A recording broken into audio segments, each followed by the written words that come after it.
वो हिंदुओं का भी है, मुस्लिमों का भी है, सिख का भी है, ईसाई का भी है, बुद्धों का भी है। वहाँ भी तो प्रधानमंत्री है। लेकिन एक प्रधानमंत्री के भारत के लोकतांत्रिक राष्ट्र के अध्यक्ष को, प्रधानमंत्री को महामंत्री होता है। राम मंदिर की भूमि पूजन करना चाहिए। तो संविधान की धर्मनिरपेक्षता का क्या होगा? यानी संविधान को तो उन्होंने गटर में डाल दिया, संविधान को तो जमीन में दबा दिया ना। एक धर्मनिरपेक्ष राष्ट्र, उसका संविधान कहता है कि इस पद पर, संवैधानिक पद पर रहने वाला व्यक्ति किसी धार्मिक सम्मेलन में भाग नहीं लेगा, किसी धर्म विशेष की पैरोकारी नहीं करेगा। वो 4,000 करोड़ रुपये जो सरकारी खजाने से दिए जा रहे राम मंदिर बनाने के लिए, वकील साहब क्या मतलब इसका? 44,000 करोड़ रुपये, इतना 44,000 करोड़ रुपये कुंभ में इलाहाबाद में सरकार खर्च करती है। क्या मतलब इसका? आप 50,000 का लोन ले लीजिए, ना चुका तो जेल में डाल देंगे आपको। 9,000 करोड़ रुपये वो लेकर भाग गया, आपका दोस्त देखे एक 50,000 करोड़ रुपये लेकर भाग गया है। मतलब पूरा देश कंगाल बनाते, हमारे तो पैसे छूटते बैंकों में। और आज अभी पिछले सप्ताह खबर आई थी कि कानून पार्लियामेंट में बनाया जा रहा है कि बैंक के जितने भी खाते हैं बैंकों में, और जितना भी पैसा बैंक जब्त कर सकता है और वो अपना खर्चा पूरा करेगा बैंक। उसकी मर्जी है कि कितना पैसा देगा, कब देगा। यानी कि अगर आपके अकाउंट में 50 लाख रुपये है बैंक में, तो आपको 5 लाख रुपये मिलेंगे, 45 लाख रुपये नहीं मिलेंगे। और वो भी तब जब बैंक चाहेगा। आपके घर में मौत हो जाए, बेटों की शादी कुछ भी हो, 50 लाख रुपये जमा है तो, और 50 करोड़ भी हैं, तब भी 5 लाख रुपये मिलेंगे। राष्ट्रीय खतरे में है ना। ये क्या चल रहा है? न्याय है, बात विवेक। आरबीआई को सिस्टम पे तो लागू करते हैं कि आना 5,000 से ज़्यादा मिलेंगे तो हम आपस में पहले अकाउंट जो है ना कि वो तो हम आपस में जैसे कि अभी होने लगी। देखिए, हम बात करें अपने घरेलू मुद्दे, घर के अंदर ही हो जाते हैं। सड़क पर आते हैं तो सार्वजनिक हो जाते हैं और तीसरा आदमी हाथ होता है। हमेशा ध्यान रखना, हमें लड़ना चाहिए। बाबा साहब को क्यों कहा कि हमें अपने लोगों को निशाने की जगह बैठाना है, ताकि वो अपनी बंदूक की नाल का जो निशाना है ना, वो दुश्मन के दिल होना चाहिए, ना कि अपने भाई की छाती होनी चाहिए। हम तो अपने भाइयों को निशाना बनाते हैं। अभी इतना बड़ा संकट आ रहा है। अभी हिंदी जाति की बात करें, अभी कोई वाल्मीकि जाति नहीं होता है। मैट्रिक में मैंने सारा पढ़ा, मैं बताऊँगा एक करके। ये हम लोग भंगी हैं पूरे देश में। भंगी जाति का 600 रुपया, कितना 600 रुपया। और मैत्र बहुत अच्छा नाम है, मैं स्वीकार करता हूँ कि वाल्मीकि की जगह मैत्र मान लें तो बेहतर है, उसका भी मैं कारण हूँ। अभी जब आप इतिहास पढ़ते हैं तो आपको पता चलेगा कि जैसे कि भाई साहब ने बताया कि मैं वाल्मीकि हूँ। मेरे भाइयों को पता ये होना चाहिए कि वाल्मीकि किस भाषा का वर्ग है। अभी मेरे पूरे देश में मैं आधा बार पहुँच चुका हूँ, पता नहीं है वाल्मीकि किस भाषा का शब्द है, भंगी किस भाषा का शब्द है, मैत्र किस भाषा का शब्द है, चूड़ा किस भाषा का शब्द है, गाँव पासी हलाल साकुलर जटमली जटमली भाषा होती है, उनका मीनिंग क्या होता है, महार चमार मांग मातंग, अभी तो हमें कुछ भी पता नहीं है। लेकिन हमारा झंडा बुलंद हो गया, मैं श्रेष्ठ हूँ। अभी एक नया लफड़ा चल गया, बाद में दी ग्रेड चमार, एक करा दी ग्रेड वाल्मीकि तो झगड़ा शुरू आरएसएस को चाहते हैं। और हमारे यहाँ कहा जाता है भैंसे भैंसे लड़ पड़े झुंडों का नुकसान है। यानी कि जब वो सांड लड़ पड़ते हैं ना, तो जो किनारे रास्ते पर जो वो झुंड जो भी आप समझते हो, नुकसान किसका होगा? सांड के क्या लड़ रहा है? वो तो अपनी ताकत आजमा रहे हैं, उनका सब खिलाफ हो जाता है।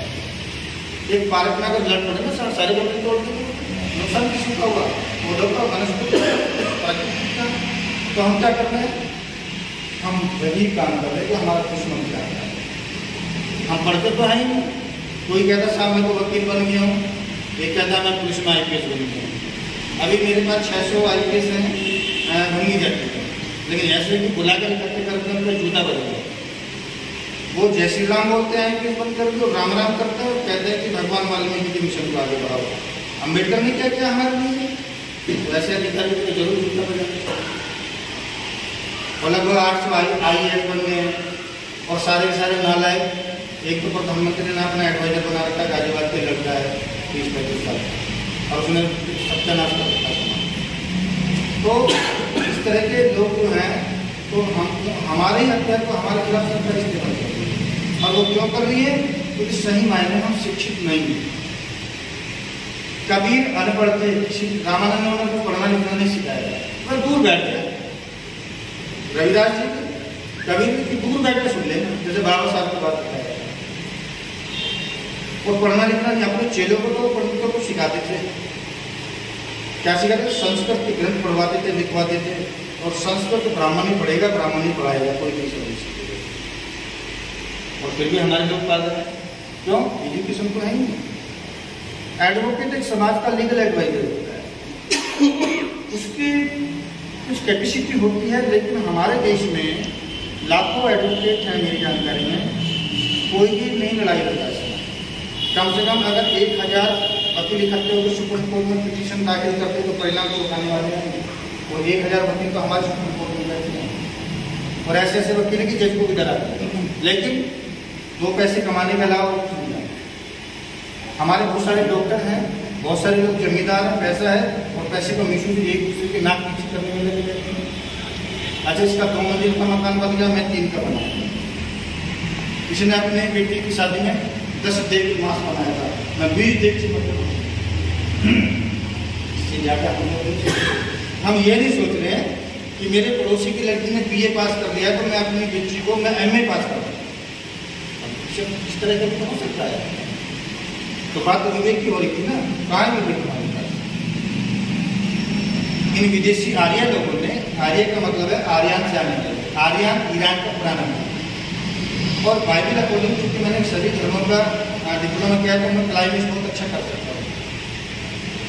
तो ये जो ब्राह्मण है, ये आर्य जो कहते हैं विदेशी है, इंडियन नहीं। हमारे देश पर जहाँ भी देखो ब्राह्मण बैठा है, और आप लोग इस देश के मूल निवासी हो।